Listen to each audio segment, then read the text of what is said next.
लेकिन आज तो अगर रिश्ता हो गया तो मोबाइल भी दे दी जाते, उसको ऐब नहीं समझा जाता। आज तो अगर रिश्ता हो गया ना तो एक दूसरे से बातें चलना शुरू हो जाती हैं, ऐब नहीं समझा जाता। और मेरे सुन्नी नौजवानों, इस चीज की कतई तौर पे मुखालफत करो। हम रिश्ते में मोबाइल न देंगे न लेंगे, इसलिए कि कितनी बार तो रिश्ते भी टूट जाते हैं, कितनी बार तो मंगनियां भी टूट जाती हैं। हम बात नहीं करेंगे, किसी भी कीमत नहीं करेंगे। ओ लोगों, अगर ये तुम बेहयाइयां बंद कर दोगे तो यही शादियां मुबारक हो जाएंगी, यही शादियां रहमत के फूल बरसाएंगी। नए नए काम निकलने। अब शादी में एक काम और चला है, नौजवानों ये काम तुम मत कराना, अब तुम्हारी शादियां होंगी तो एक काम और चला है, जब दूल्हा साहब आएंगे तो लड़कियां फीता काटती हैं, वेलकम कर रही हैं। भाई तुम काय का वेलकम कर रही हो? एक बात बता, तुम्हारा क्या मैटर है? देखो आवाज नहीं आ रही है साहब, क्या मसला दरोगा जी है क्या? तो यार तो फिर क्यों नहीं बढ़ा रहे हो? मेरी क्यों जान निकाल लो? तुम बढ़ाओ ना यार, इनकी कॉलमों की आवाज बढ़ाओ, कॉलमों की। ये मेरे भाइयों मुझे बताओ, अगर दूल्हा आ रहा है तो तुम चाहे फूल बिखेर के, फूल निछावर करके आप उसका इस्तकबाल करो, कालीने बिछा दो, उसके गले में हार गजरे डाल दो, ठीक है। लेकिन तुम्हारी बहनें क्यों जा रही हैं इस्तकबाल करना? मुझे बताओ, ये कहां से जायज हो सकता है? आज लड़कियां जा रही हैं, ये चल रहा कि नहीं चल रहा? और हमारे मुआशरे में चल रहा है। यार ईसाइयों में चले तो उनका मजहब अलग है, यहूदियों में चले उनका मजहब अलग है। यार ये लड़का अगर कह दे खबरदार मेरा इस्तकबाल कोई लड़की नहीं करेगी, हिम्मत किसी की आ जाए। अगर यही बदमाश बना बैठा, अगर इस्तकबाल ना किया तो इसके मुंह पे 12:30 बज जाते हैं, मेरा इस्तकबाल नहीं किया। भाई ये कहां से जायज है इस्तकबाल? मुझे बताइए कि लड़की इस्तकबाल करेगी? अजीब मामला है। शादियां हो रही हैं, वो भात आ रहा, भात भैया भात देगा। पहले तो भैया का ये जो भात है ना, ये भात वात इस्लाम में कोई चीज नहीं है। आदम भाई किधर जा रहे हैं? थोड़ी देर बैठो बैठो, अभी तुम्हारी नई नई शादी है। हाँ, इसलिए कि मेरी तकरीर ऐसी हो रही है कि कोई जाए ना, मुझे बड़ी तकलीफ होती है, मैं बड़ी मेहनत से कर रहा हूँ। बात समझ में आ रही है कि नहीं आ रही? भात देगा, भैया का भात देना मेरे भाई, ये कोई शरीयत में नहीं लिखा कि भैया भात देगा ना, है ही नहीं, कहीं भी नहीं है। पूछ लो क्यों देगा भाई भात? बेटा तेरा, बेटी तेरी है, वो भैया भात क्यों देगा? अपने बेटे बेटी की शादी खुद कर। अजी हद तो ये है कि 4 बेटे बिल्कुल हट्टे कट्टे हैं। तवज्जो सुनना, जो मैं जुमला आज कह के जा रहा हूँ, ये मुआशरे में बड़े गलत रिवाज हैं कुछ। 4 बेटे बिल्कुल उस माँ के जवान हैं और उसका शोहर भी अच्छा खासा है, लखपति आदमी है, लेकिन अगर मर गई वो औरत तो कफन भैया देगा। ये भी चलता है कि कफन भैया के पैसे। अरे तेरे 4 बेटे जवान है, माँ के कदमों के नीचे तेरी जन्नत है, तू अपने मामा से कफन दिला रहा। मामा से कह दो, मेरे मामा, मेरी माँ ने पूरी जिंदगी मुझे पाला, अपनी छाती का दूध पिलाया, क्या मैं इस काबिल भी नहीं हूँ कि आखिरी वक्त अपनी माँ को अपनी कीमती कमाई से कफन दे सकूं?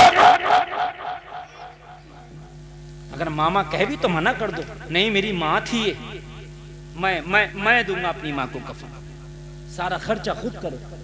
कहते हैं वो चला आ रहा, वो भैये का हक है। और मेरे भाई कोई हक नहीं है भैये का। 40 में कपड़े आ रहे, 40 में कपड़े आ रहे हैं। हाँ बात सही कर रहे हैं आप, 40 में कपड़े नहीं बल्कि बाज जगह तो पूरे सिंगार आ रहे हैं। ऐसी रस्में चल रही हैं, खुदा की कसम पता ही नहीं चलता। एक मुझे एक बात तो बताओ, 40 में भैया जने क्या ओढ़नी देगा, वो जोड़ा देगा, वो ये देगा, वो देगा, सारी खाली की खुराफातें। माँ पे सबसे बढ़कर अगर हक है औरत का किसी पर तो अपने बेटे पर है। अगर पूरी जिंदगी कांधों पे बिठा के 100 हज करा दो ना अपनी माँ को, तो अपनी माँ का हक अदा नहीं कर सकता। तो तू एक कफन नहीं दे सकता माँ को? यार एक बात है कि नहीं, माँ को कफन नहीं दे सकता? कफन भी मामा के पैसे से आ रहा। मामू से मोहब्बत से मना करो, हो मामू जान, तुम्हारी बहन थी, अपनी बहन के नाम से तुम जहां चाहो जो चाहो दे दो, मस्जिद बनवाओ, मदरसा बनवाओ, किसी गरीब को दो, तुम अपने हाथ से दो, मुझे क्यों दोगे आप? अपनी माँ के नाम से तो जितना हो सकेगा मैं खुद खर्च करूंगा। इतना भी नहीं कर सकते?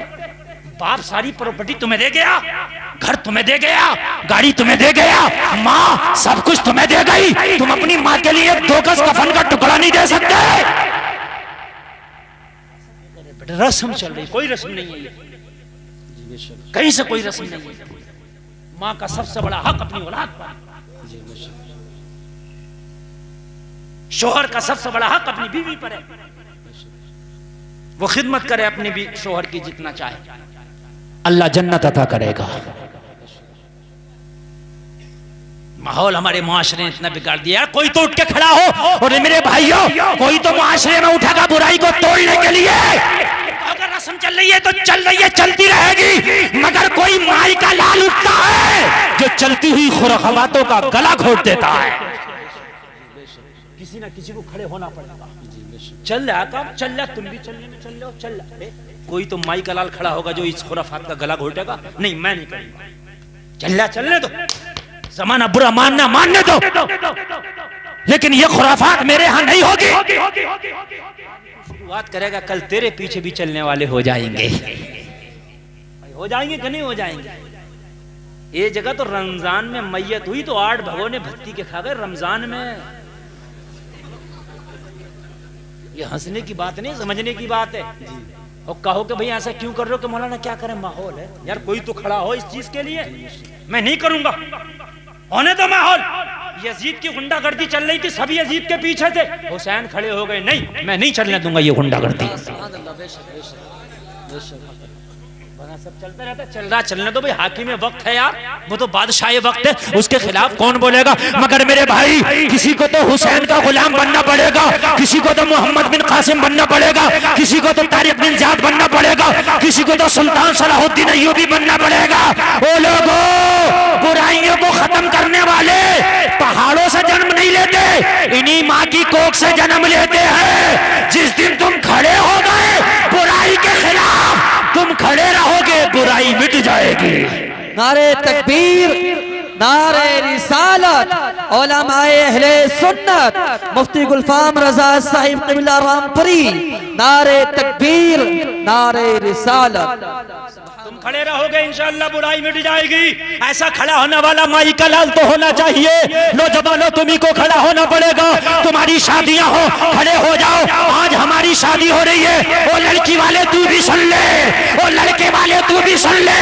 अगर लड़का ये कह दे अपनी शादी में किसी भी लड़की से सलामी नहीं करा, हो रहा थोड़ा सा अगर पहले तो नुकसान होगा नहीं, जो अल्लाह ने तेरी किस्मत में लिख दिया कोई माई का लाल रोक नहीं सकता, वो मिल कर रहेगा। जिसे तोहफा देना है दूल्हा को, वो अपने तोहफे पे अपना नाम लिखे और रख दे, मिल जाएगा। यहां से खत लिखो तो सऊदी अरबिया पहुंचता, इसका तोहफा ना पहुंचेगा। गई मेकअप करके लेके जाएगी, जब भी मिलेगा दूल्हा को तोहफा। यहां से तुम पार्सल करो, बेंगलोर पहुंच जाता है। ये व्यापारी लोग जितना धंधा कर रहे हैं, इन्होंने कभी जाकर गुजरात भी नहीं देखा, माल आ रहा है गुजरात से। तेरी जरा से कि फूल का गमला ना जागा, बहाना फूल का गमला लिया और बहाना है कि दूल्हा को गिफ्ट देंगे। गिफ्ट देंगे, तू क्या करने जा रही है? दूल्हा मना करे, नौजवानों तुम्हें खड़ा होना पड़ेगा बुराइयों के खिलाफ। और जब सलामियां तुम्हारी होती हैं, तुम्हारे साथ में जितने दोस्त होते हैं गुंडागर्दी करती है, नामा अमाल में दूल्हा की लिख के जाती है कि इसकी शादी में हो रहा है। अब रजिस्टर तो भर रहा ना, वो रजिस्टर तो दूल्हा के नाम का भर रहा, कंधे पे बंदूक दूल्हा के छोड़ी जा रही है। तो क्यों ना अगर दूल्हा ही मना कर दे तो किस माई के लाल की ताकत है कि हरामकारियों पे आ जाएगा। मिटाओ इन चीजों को, गलत रस्मों को, कोई और नहीं तुम मिटाओगे, तुम्हें खड़े होना पड़ेगा। ओ लोगों कान खोल के सुनो, तुमने उस नबी का कलमा पढ़ा है जहां पूरी दुनिया मुंह मोड़ लेती है, वहां मेरे नबी गले से लगा लेते हैं। मालूम है आपको, एक औरत है, और नौजवानों जरा सुनो, नाम है उम्मे सलमा। एक औरत है, नाम है उम्मे सलमा। जरा सुनना नौजवानों, अल्लाह ने तुम्हें जवानी दी है, तुमने उसी नबी का कलमा पढ़ा है। तुम मुंबई के हीरो हीरोइन को फॉलो ना करो, तुम आमीना के लाल को फॉलो करो, तुम्हारे नबी का तरीका सुनो। एक औरत है उम्मे सलमा, ये बयान करती हैं कि जब नया नया इस्लाम मेरे नबी ने ऐलान किया, लोग हिजरत करके मदीना चले गए, मेरा शौहर था एक, वो भी चला गया था मदीना में, मक्का में अकेली रह गई। उम्मे सलमा बयान करती हैं, मैं मक्का में अकेली रह गई, मेरा छोटा सा एक बच्चा था, एक दिन मुझसे भी ना रहा गया, मैं भी हिजरत के लिए निकली अपने बेटे को लेकर। तो मेरे शौहर के कबीले के लोगों ने मेरा रास्ता रोक लिया। कहाँ जा रही हो उम्मे सलमा? मैंने कहा मैं इस वक्त मदीना शरीफ जा रही हूँ। मेरा नबी मदीने में है, मेरा शौहर मदीने में है, वहीं मेरा नबी है, वहीं मेरा शौहर है, मैं वहीं अपने शौहर के साथ जिंदगी गुजारूंगी नबी की दामन की शीतल छाया में। कहने लगी उम्मे सलमा का बयान है कि मेरे महल्ले, मेरे खानदान, मेरे कबीले के लोगों ने मेरा रास्ता रोक लिया। उम्मे सलमा अगर तुझे जाना है तो जा, लेकिन ये जो तेरा 2 साल का बच्चा है ना, इसे जाने नहीं देंगे। ये हमारे खानदान की, हमारे कबीले की, कुनबे की निशानी है, ये हमारे कबीले का बेटा है। अगर तुझे जाना है तो जा, मगर बेटा छोड़ना पड़ेगा। उम्मे सलमा कहती है मुस्तफा की मोहब्बत में मैंने बेटा भी छोड़ दिया।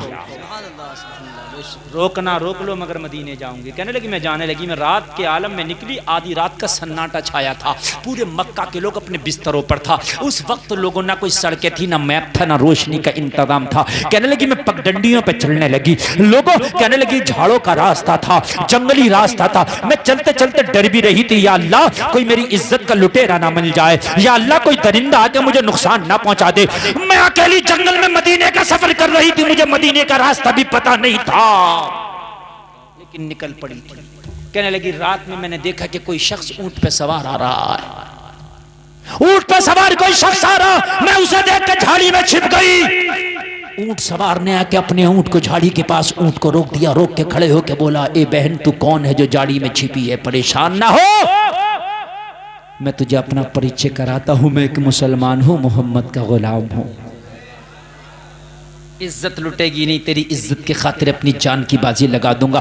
हजरत उम्मे सलमा का बयान है कि जैसे ही मैं खड़ी हुई उसने अपनी निगाहों को झुका लिया। कहने लगा ओ बहन इतनी रात में तुम इन जंगलों में क्या कर रही हो? मैंने कहा भाई मैं मदीने जाना चाहती हूँ, मदीने की मुसाफिर हूँ, मैं रास्ता भटक गई हूँ। उस आने वाले नौजवान ने कहा मैंने मोहम्मद का कलमा पढ़ा है, मैं किसी और काम से जा रहा था, अपना काम बाद में करूंगा, अब मेरे ऊंट पे बैठ जा, पहले तुझे मदीने छोड़ के आओ,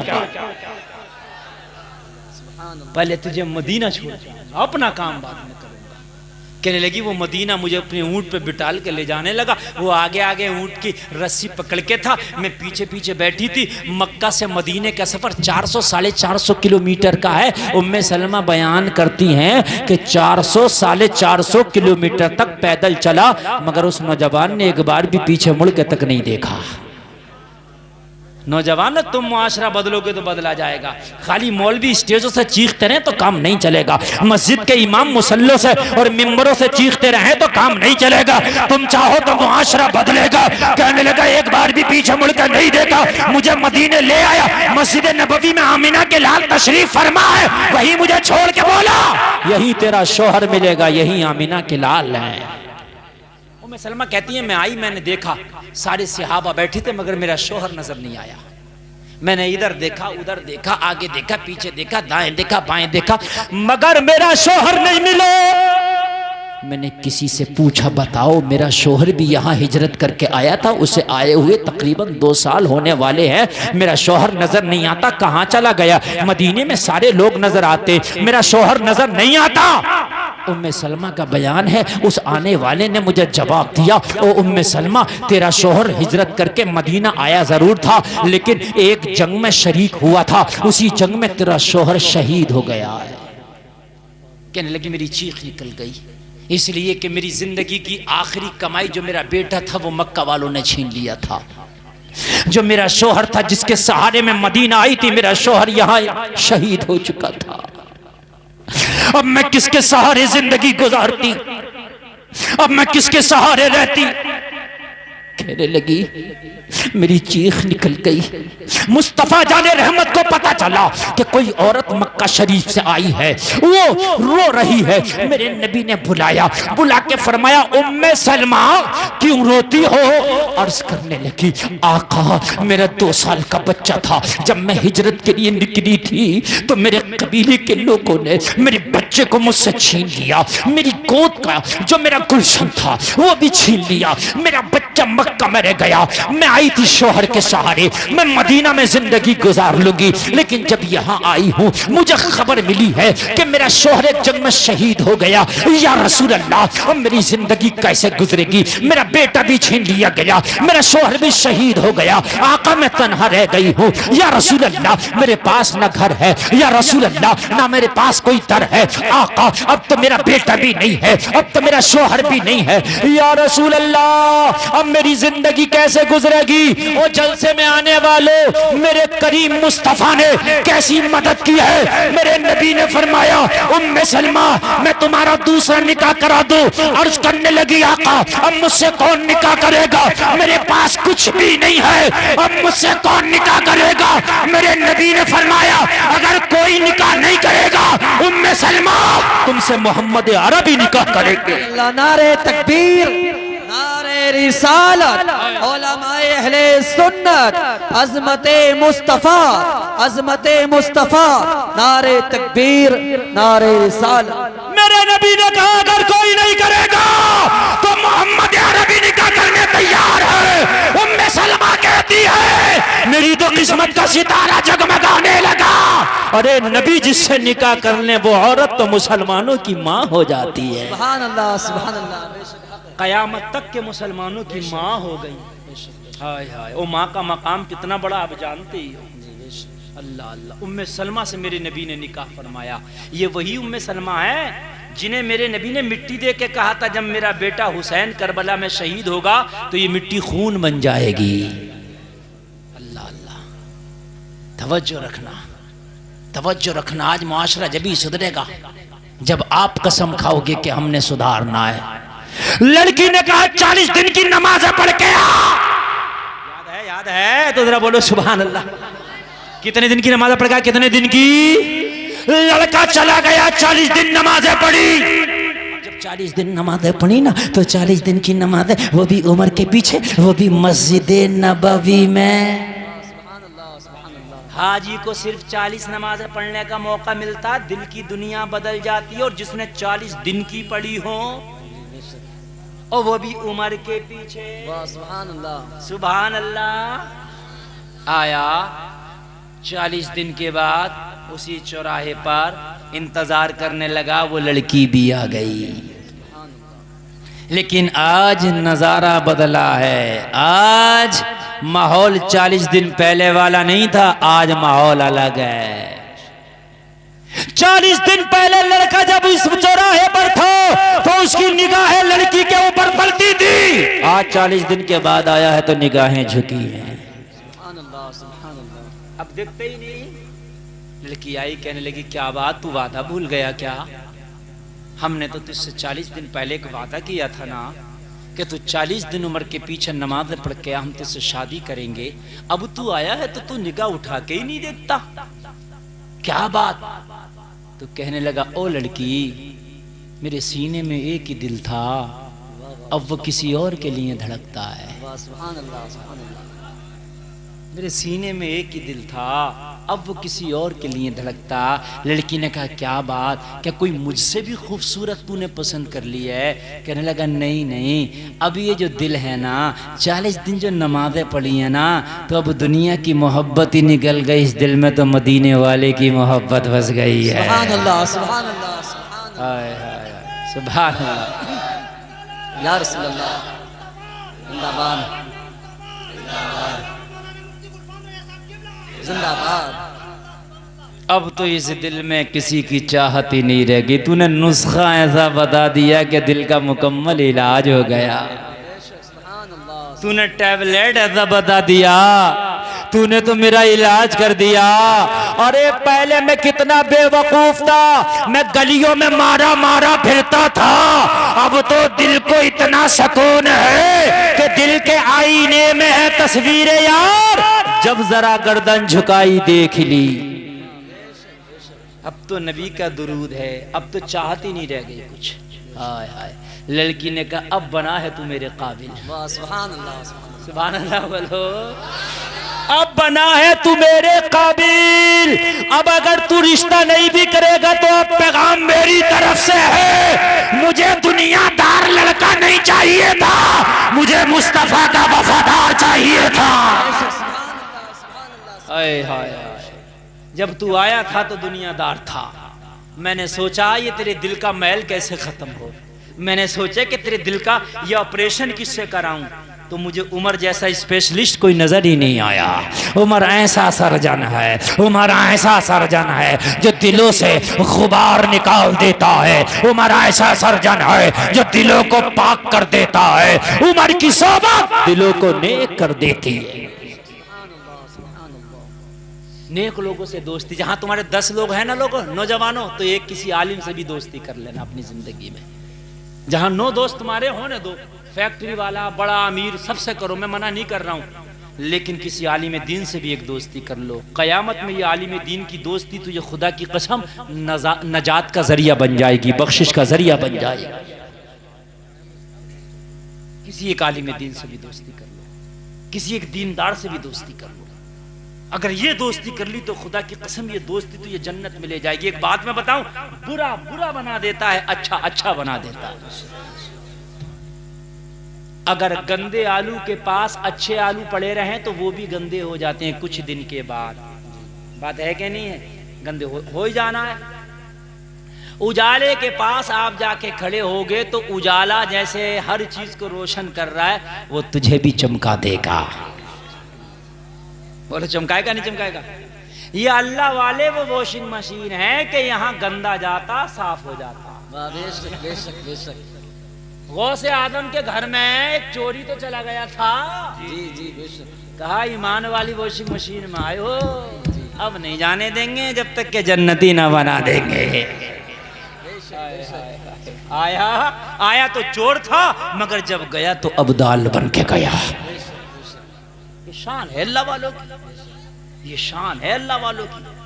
अल्लाह वालों की बारगाह में आने वाला आता है, बुरा होता है, मगर जब जाता है तो दिल साफ करके जाता है। उलमा तो यहाँ तक फरमाते हैं, मेरा एक कौल सुनो, उलमा का कौल सुनो, कहते हैं अगर घर बनाओ तो देखो कहीं पड़ोस में आलिम दीन है कि नहीं है।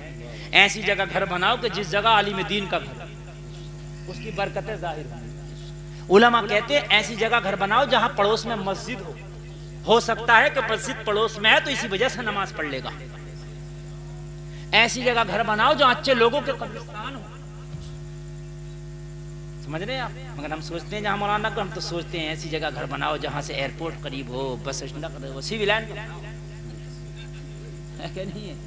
मगर भैया सिविल लाइन ये कितने दिन रहेगी? 50-60 साल, मरने के बाद तो फिर तेरी सिविल लाइन वही है, तेरे जो अमल अच्छे हों वही तेरी सिविल लाइन है, वरना तो लाइन बड़ी खराब है मरने के बाद। हाय हाय, अल्लाह वालों से मोहब्बत करो। कुरान कहता है वमन यतवल्लल्लाह व रसूलहु वल्लज़ीना आमनू फइन्न हिज़्बल्लाहि हुमुल गालिबून। अल्लाह फरमाता है कि अल्लाह से दोस्ती करो, रसूलुल्लाह से दोस्ती करो, ईमान वालों से दोस्ती करो, और अल्लाह वालों की जमात ही गालिब आने वाली जमात है। कह दो ना सुभान अल्लाह। ये अल्लाह वालों की शब्द। थके तो नहीं हो ना आप? थकना नहीं, अभी 10 मिनट और बोलना मुझे, 1 घंटा और, माशाअल्लाह ठीक है। लेकिन ये आप ही का मशवरा है, सबका मशवरा ऐसे होना चाहिए। तुम तो 1 घंटा करो, बाज आदमी कह रहे होगा ये बाद में मिले जलसे के तब बताऊंगा। कुछ नहीं कह रहा हूं मैं।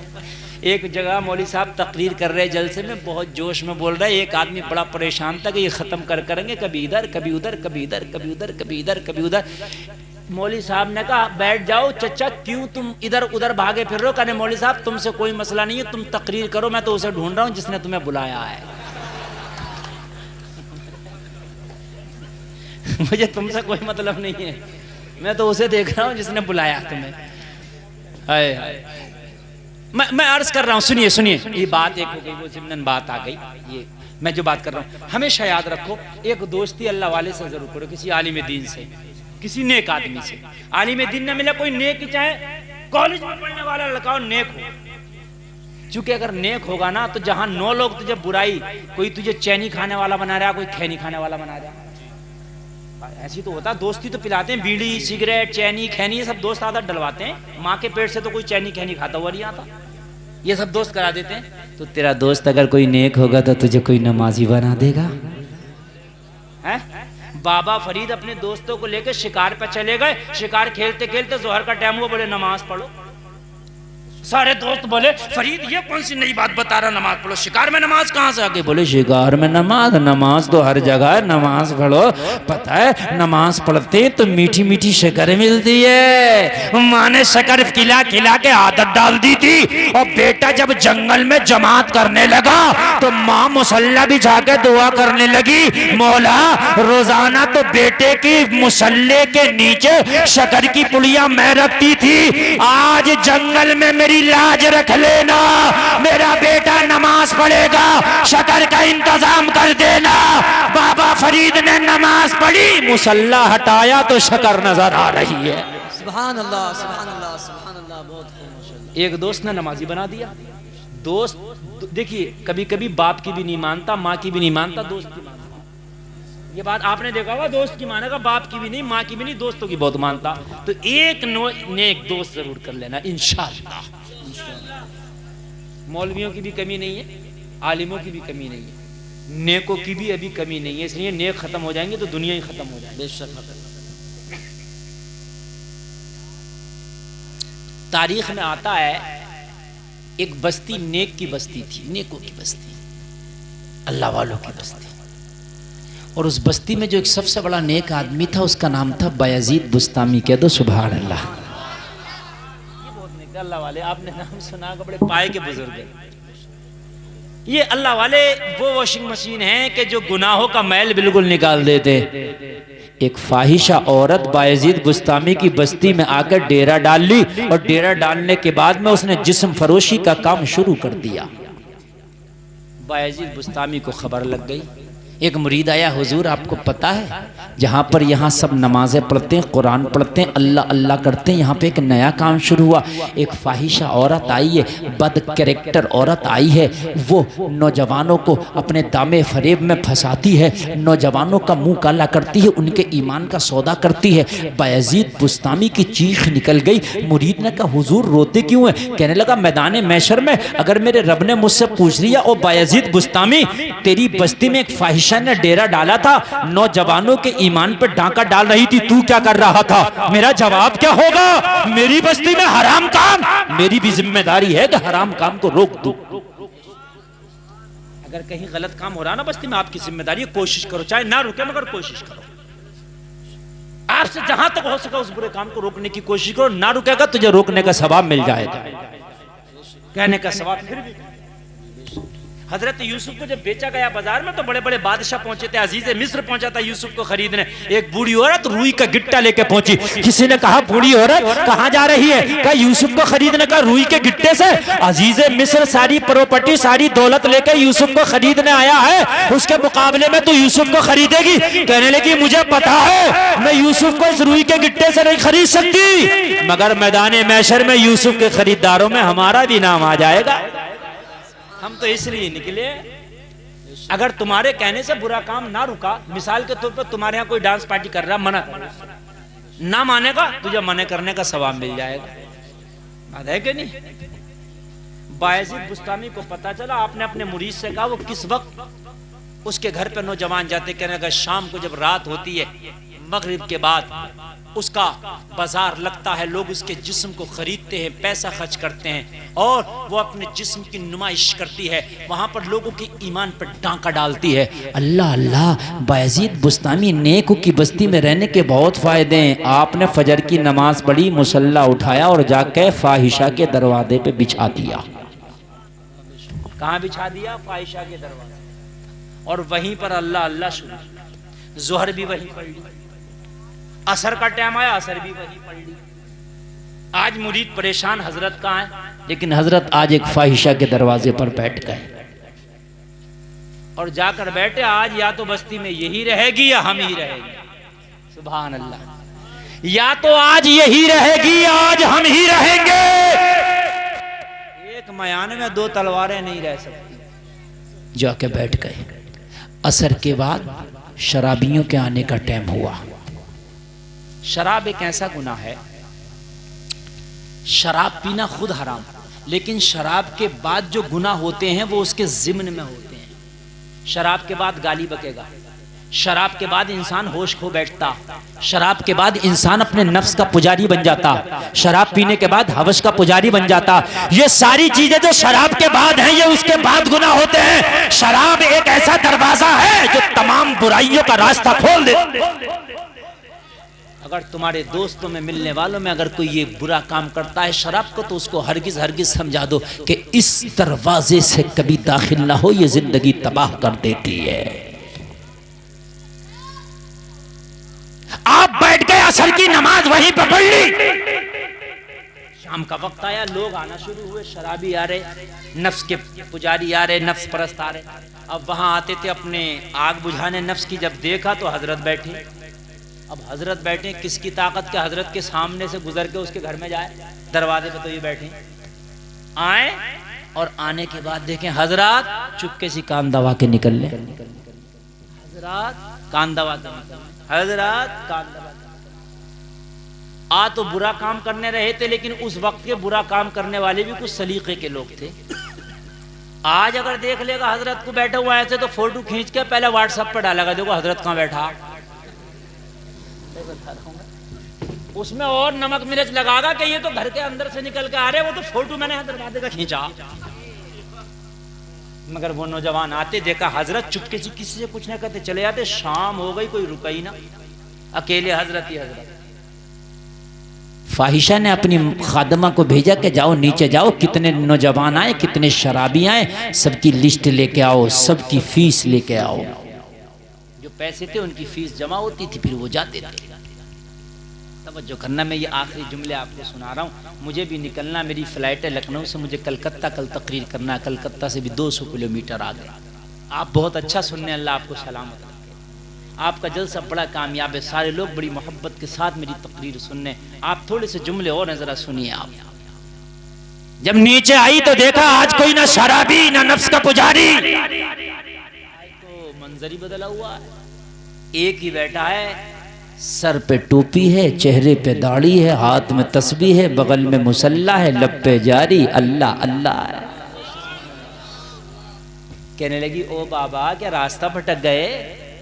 बाबा यहाँ तुम्हारा काम नहीं है, यहाँ टोपी और दाढ़ी वाले नहीं आते, यहाँ शराबी आते हैं। यहाँ टोपी दाढ़ी वाले नहीं आते, नफ्स के पुजारी आते। यहाँ टोपी दाढ़ी वाले नहीं आते, अल्लाह अल्लाह वाले नहीं आते, यहाँ हरामकारी करने आते हैं। अल्लाह वाले ने जवाब दिया, रास्ता मैं नहीं भटका हूँ, रास्ता तेरी मालिकिन भटक गई है, वो मेरी बस्ती में गलत आ गई। कहने लगे, आप किस लिए आए हो? कहने लगे, आज उससे मुलाकात करना है, या तो वो रहेगी या हम रहेंगे। कहने लगी, बाबा वहां फ्री में नहीं जाते, उससे मुलाकात फ्री में नहीं होती, फीस दी जाती है। तो कहने लगे, फीस? पूरी रात की फीस बताओ, उससे क्या लेगी? अल्लाह वालों की शान निराली है, उल्टी ही चाल चलते, दीवान गानेश, आंखों को बंद करते दीदार के लिए। बिलग्राम शरीफ के एक बुजुर्ग का मामला है कि वो इस्तंजा कर रहे, डेले से जो इस्तंजा होता है ना, एक कीमियागर आया और वो क्या करता था, अपने कीमिया से सोना बना दिया करता था। कहने लगा, ओ बाबा पता मैं कितना बड़ा कीमियागर हूँ। कहने लगे, क्या है? बोले, मैं सोना बना देता हूँ अपने कीमिया से। आपने इस्तंजे का डेला फेंक के हमारा सोने का बना दिया। कहने लगे, तू कीमिया से बनाता, हम तो इस्तंजे के डेले को सोना बना दे। अल्लाह वालों की शान निराली, उनके कदमों के नीचे सोना, वो अगर थूक दे तो सोना चांदी के पहाड़ बन जाते। अल्लाह अल्लाह। कहने लगे, पूरी रात की कीमत उससे पूछ क्या कितनी है? आज पूरी रात वो किसी की बात नहीं सुनेगी, सिर्फ मेरी सुनेगी। वो गई, जाके कहने लगी अपनी मालिकिन से, आया तो एक है, बूढ़ा हुआ है, बाबा है, मगर है बड़ा मन चला दिल चला। क्यों? कहने लगा, पूरी रात की अकेला कीमत देने तैयार है। खुश हो गई, बड़ा अमीर है। मगर उसे क्या पता था कि आज कीमत वो तेरी देने नहीं आया, बल्कि आज तेरी कीमत बनाने आया है। कोई अल्लाह वाला अगर तुम्हारे करीब रहेगा तो तुम्हारे कदम नहीं डगमगाएंगे। अल्लाह वाला तुम्हारे करीब रहेगा, तुम्हारे कदमों में कभी भी खुदा की कसम जो है खराबियां पैदा नहीं होंगी। इसलिए अल्लाह वालों से कुर्बत करो लोगों, अल्लाह वालों के मज़ारों से कुर्बत करो, अल्लाह वालों से अपना रिश्ता करीबी कर लो। ये अल्लाह वाले तुम्हारी जिंदगी को कहीं ना कहीं बुरे रास्ते पे नहीं जाने देंगे। तुम्हारी जिंदगी अगर गलत रास्ते पे चल गई होगी, अल्लाह वाले तुम्हारी इस्लाह करेंगे। लोगों जरा गौर करो, खादमा नीचे आई और नीचे आने के बाद कहने लगी पूरी रात की कीमत इतनी बताई है बायजीद बुस्तामी ने अदा करा। पूरी रात की कीमत अदा करने के बाद बायजीद बुस्तामी उसके कमरे में पहुंचे, खास हुजरे में, खास कमरे में। वो अपने तैयार होके बना सिंगार करके खड़ी थी कि आने वाला आज बड़ा मन चला दिल चला है, जो आज पूरी रात की कीमत अकेला दे के आया है, आज मैं उसको जरूर खुश करके भेजूंगी। लेकिन जब बायजीद बुस्तामी आए ना तो निगाह झुका के कमरे में खड़े हैं, कहने लगी ओ बाबा तू पूरी रात की अकेला कीमत दिया है, तू नजर क्यों झुका के खड़ा है? नजर उठा के मेरे हुस्न पे एक नजर तो डाल, मैं बड़ी खूबसूरत हूँ। बाबा ने जवाब पता क्या दिया? कहने लगे पूरी रात की कीमत हमने अदा की है, तू बताएगी कि हम कहाँ देखेंगे, अब हम बताएंगे कि तुझे कहाँ देखना है। अरे हमने तो कीमत दी है ना पूरे रात की, तब तू कौन होती है हम पे हुक्म चलाने वाली? हुक्म अब हमारा चलेगा। अब जहां तू कहेगी वहां नहीं देखा जाएगा, जहां हम कहेंगे वहां देखा जाएगा। अब तेरी नजर की तरह मेरी नजर नहीं होगी, बल्कि अब मेरी नजर की तरह तेरी नजर होगी। कहने लगी बात तो सही है बाबा, जब कीमत दे दी है तो अब हुक्म तेरा ही चाहिए। अब बता मैंने क्या करना है? बायजीद बुस्तामी ने फरमाया सबसे पहला तो काम तुझे ये करना है कि आप सबसे पहले वुजू करें। क्या करें? जरा कह दो ना सुभान अल्लाह। बस ये आखिरी जुमले बहुत जल्दी मैं समेटूंगा बात को, तवज्जो की। सबसे पहले आप वुजू करें। कहने लगी ओ बाबा ये वुजू कराने वाला मैटर पहली बार आया है, क्या पैसे दे के तू वुजू करा रहा है? बायजीद बुस्तामी ने कहा कोई पैसा खर्च करके जहन्नम खरीदता है और कोई पैसा खर्च करके जन्नत खरीदता है। जरा जोर से लगाओ नारा यार, जोर से लगाओ सुभान अल्लाह। या रसूल अल्लाह, या रसूल अल्लाह, जिंदाबाद जिंदाबाद जिंदाबाद। अल्लाह इस नौजवान को सलामत रखे, ये जज्बे होना चाहिए। दीवानगान इश्क मोहम्मद को देखकर घबरा गई है गर्दिशे दौरा, कभी कभी गर्दन में हाथ डाले हैं माहो नजूम के, गुजरा है इन हदों से मुसलमान कभी कभी। नौजवानों अगर ये जवानी अल्लाह को राजी करने के काम न आई तो लानत है जवानी पर। आज जलसे से कसम खा के उठना, इस जवानी को सट्टेबाजी में, शराब में, झूठ में नहीं लगाऊंगा, इस जवानी को आज से अल्लाह अल्लाह करने में लगाऊंगा। नारे तकबीर, नारे रिसालत, उलमाए अहले सुन्नत, मुफ्ती गुलफाम रजा साहिब क़िबला रामपुरी। सुभान अल्लाह। मजा आ रहा क्या आपको? नहीं आ रहा? बोलिए, थक तो नहीं रहे ना आप? अल्लाह अल्लाह। बायजीद बुस्तामी ने कहा बेटी तू पहले वुजू कर ले। अल्लाह अल्लाह जाके वुजू कर लिया।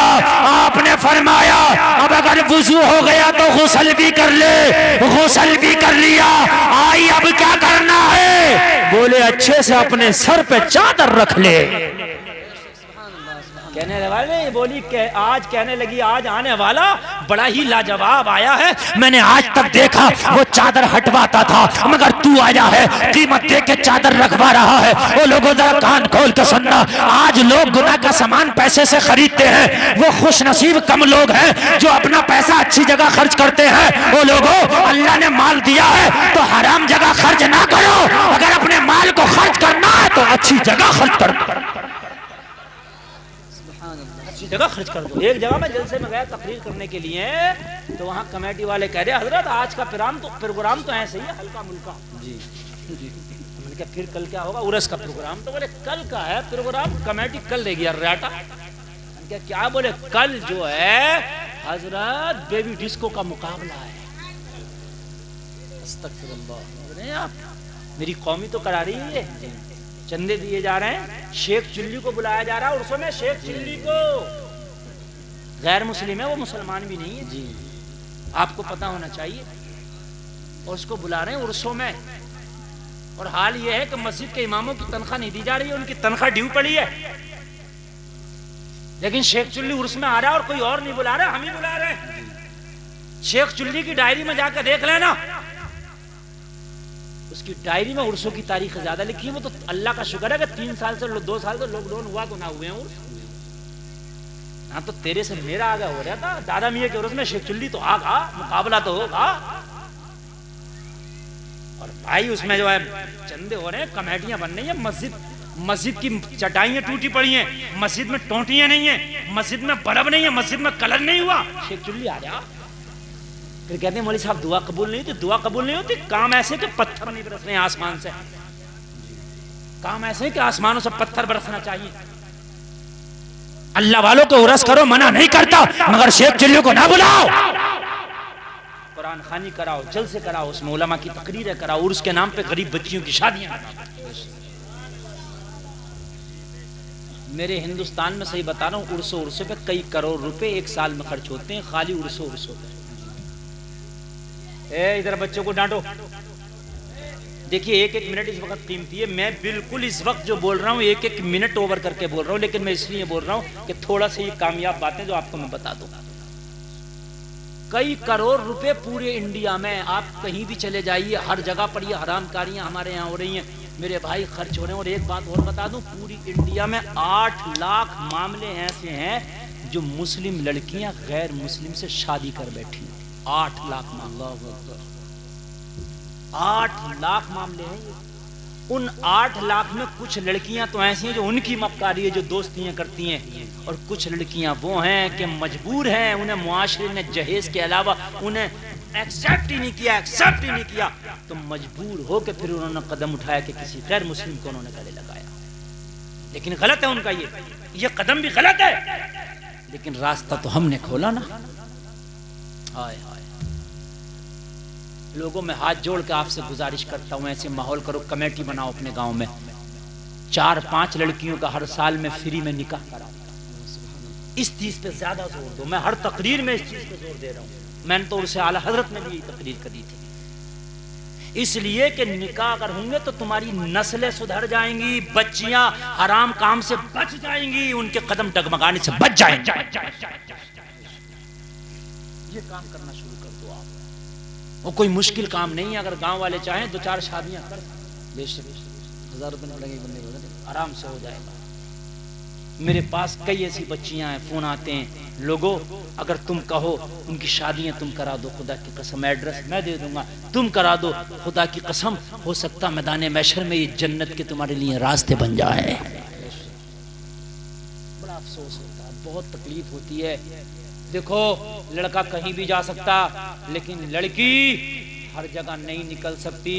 वो कढ़ाई कर करके अपना पेट तो पाल सकती है, लेकिन कढ़ाई करके गरीब बच्ची अपनी शादी नहीं कर सकती। कितना मिलता है कढ़ाई में, हमारी कौम नहीं सोच रही है। हमारे सुकून, हमारे ऐश, हमारे शौक, अच्छा खासा हम मोबाइल चलाने, फिर नया आया मार्केट में 50,000 का मोबाइल लेंगे।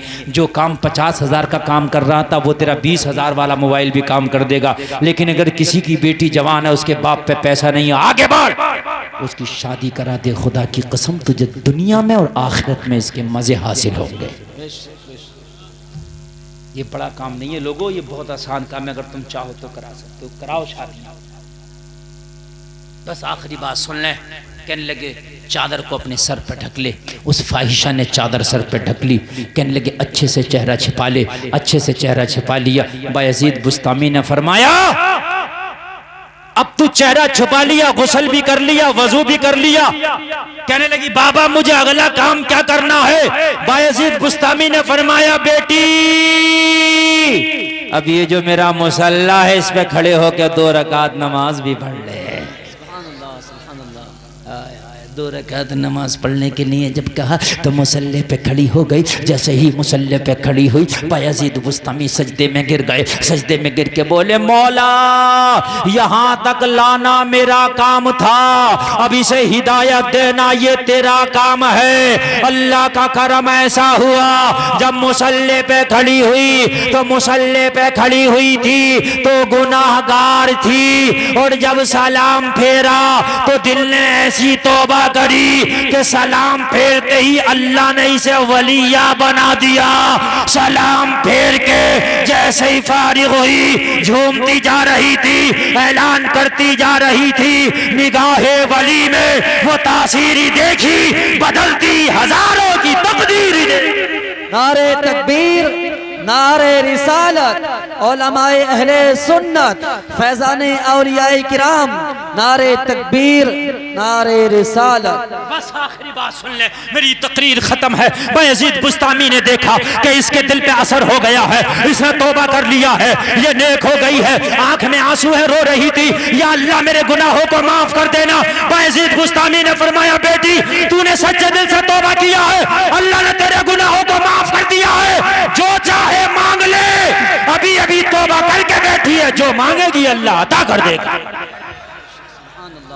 जो मांगेगी अल्लाह अता कर देगा। सजदे में फिर गिर गई और गिर के झूम रही थी, और झूम के मालूम है क्या मांग रही थी। अब दुनिया की तो मोहब्बत रह ना गई थी, अब तो मदीने वाले की मोहब्बत सीने में थी। अब तो झूमती जा रही थी और मांगती जा रही थी।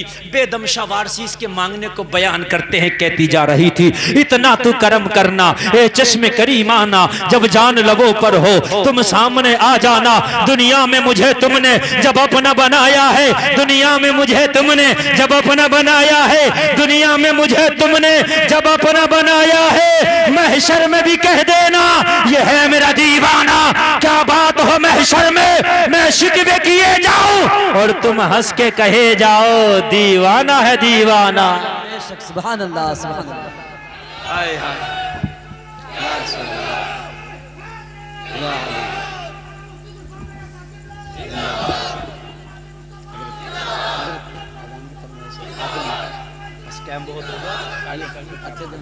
अल्लाह सलामत रखे आपको। नौजवानों आज जलसे से ये इरादा करके उठना कि ये जवानी अब हम दुनियादारी में नहीं अल्लाह को राजी करने में लगाएंगे। और ऐसा नहीं अल्लाह को राजी करोगे तो दुनिया हासिल नहीं होगी, दुनिया तुम्हारे पीछे पीछे आएगी इंशाअल्लाह। झूठ नहीं बोलना, हराम नहीं खाना, बुरे लोगों से दोस्ती मत करना, अच्छों से दोस्ती करना। एक फरमाइश, और ये अजान की 2-3 जुमले पढ़ दूं, जरा ई को बढ़ा दो, गूंज बढ़ा दो, आवाज बढ़ा दो, सब कुछ बढ़ा दो, सिर्फ 2-3 जुमले अजान के पढ़ दूं। इमाम साहब कह रहे हैं फरमाइश हो रही है, हेलो बढ़ाइए और बढ़ाइए, हेलो और बढ़ाइए गुंज, हेलो। उस अजान का आलम क्या होगा जिसका पढ़ने वाला बिलाल, पढ़वाने वाला आमना का लाल होगा। बस बस रहने दीजिए, हाथ लगाइए। हेलो लोगों, हजरत बिलाल पढ़ते थे, मदीने की गलियां हैं, हजरत बिलाल की अजान है। अल्लाहु अकबर,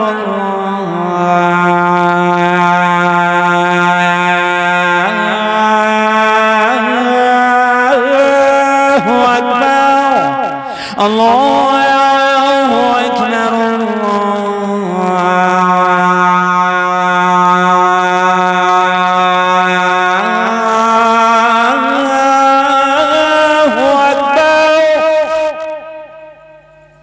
अशहदु अल्ला इलाहा इल्लल्लाह,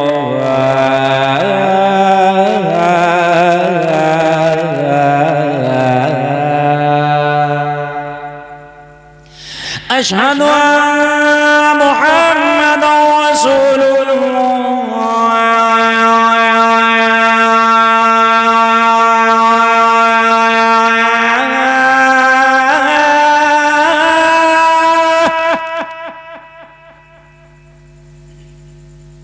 हैया अलस सलाह,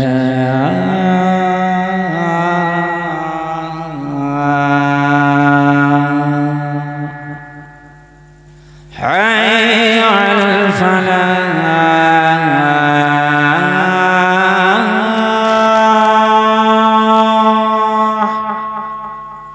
अल्लाहु अकबर,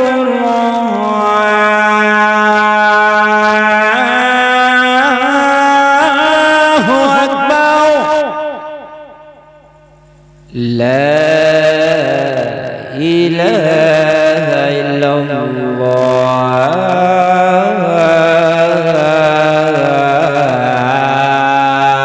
इस्लाम जिंदाबाद, वमा अलैना इल्लल बलाग।